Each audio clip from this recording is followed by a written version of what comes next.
Kasih karunia dan damai sejahtera dari Allah Bapa menyertai kita semua di dalam Yesus Kristus. Amin.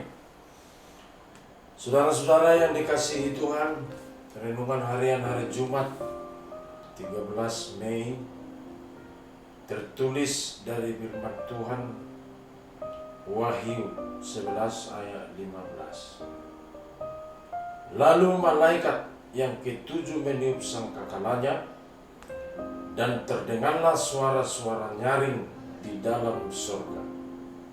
Katanya, pemerintahan atas dunia dipegang oleh Tuhan kita, dan Dia yang diurapinya, dan Ia akan memerintah sebagai Raja sampai selama-lamanya.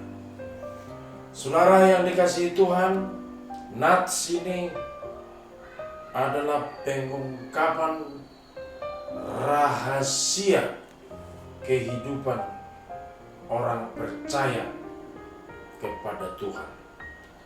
Sesuatu yang sangat misteri diperlihatkan kepada Rasul Yohanes yang menderita ketika itu di Pulau Patmos. Tentu saudara-saudara yang dikasihi Tuhan,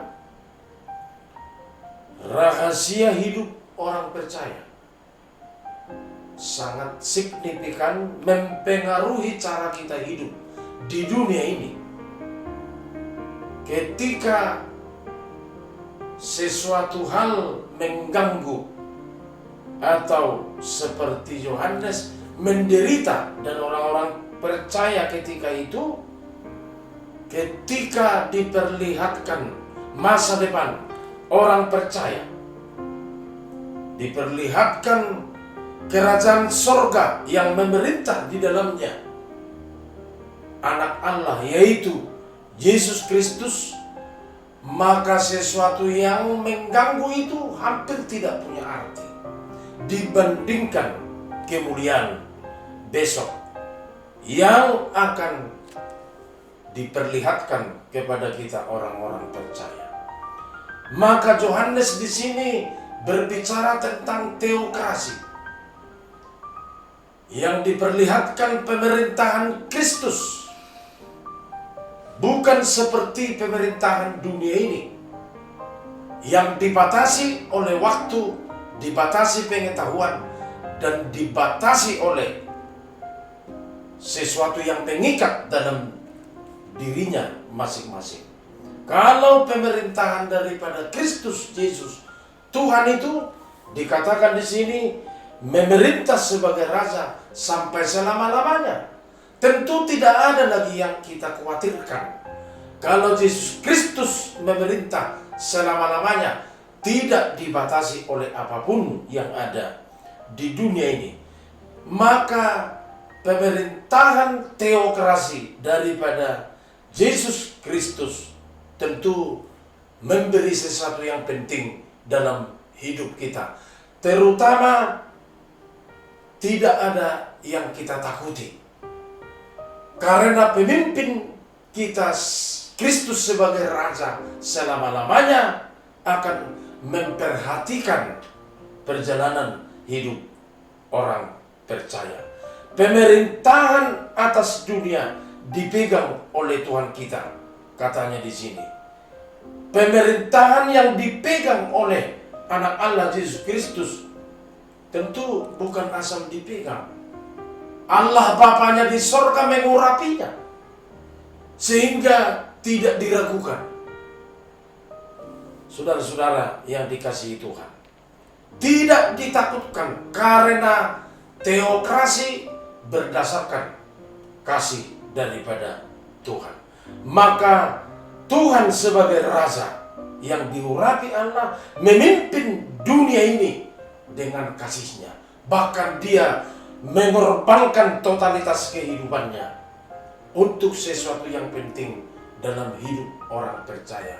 Bahkan menyediakan sesuatu yang akan diungkapkan nantinya di zaman eskatologis, sehingga kita sebagai orang percaya, oleh karena basic pemerintahan itu berdasarkan kasih, maka di sini dikatakan semuanya akan menyanyikan nama Allah Bapa di sorga.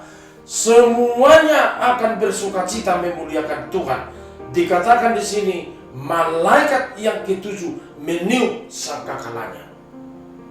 Karena sama-sama orang percaya menghayati bahwa hidup ini punya tujuan, bahwa hidup kita punya masa depan yang dipimpin langsung oleh anak Allah dalam pemerintahannya yang berlandaskan kasih, membawa kita sampai kepada berkat Tuhan tidak dibatasi oleh limit waktu. Maka ia akan memerintah sebagai raja selama-lamanya. Maka teruslah kita kerjakan pekerjaan kita, karena yang memperhatikan kita, Yesus mengambil peranan sebagai raja, dapat memenangkan kita. Yesus memerintah secara ilahi, berarti tidak bisa kita samakan pemerintahan Yesus Kristus dengan pemerintahan yang ada di dunia ini. Maaf. Terpujilah nama Tuhan selama-lamanya. Mari kita berdoa. Ya Tuhan Allah kami yang memerintah selama-lamanya sebagai Raja atas dunia ini dan juga atas hidup orang percaya, sehingga atas pemerintahan yang berlandaskan kasih-Mu semuanya dapat dijamin. Hidup kami memiliki kepastian. Hidup orang percaya jelas dan dapat kami nikmati sesuai dengan realitas iman kami dalam hidup kami.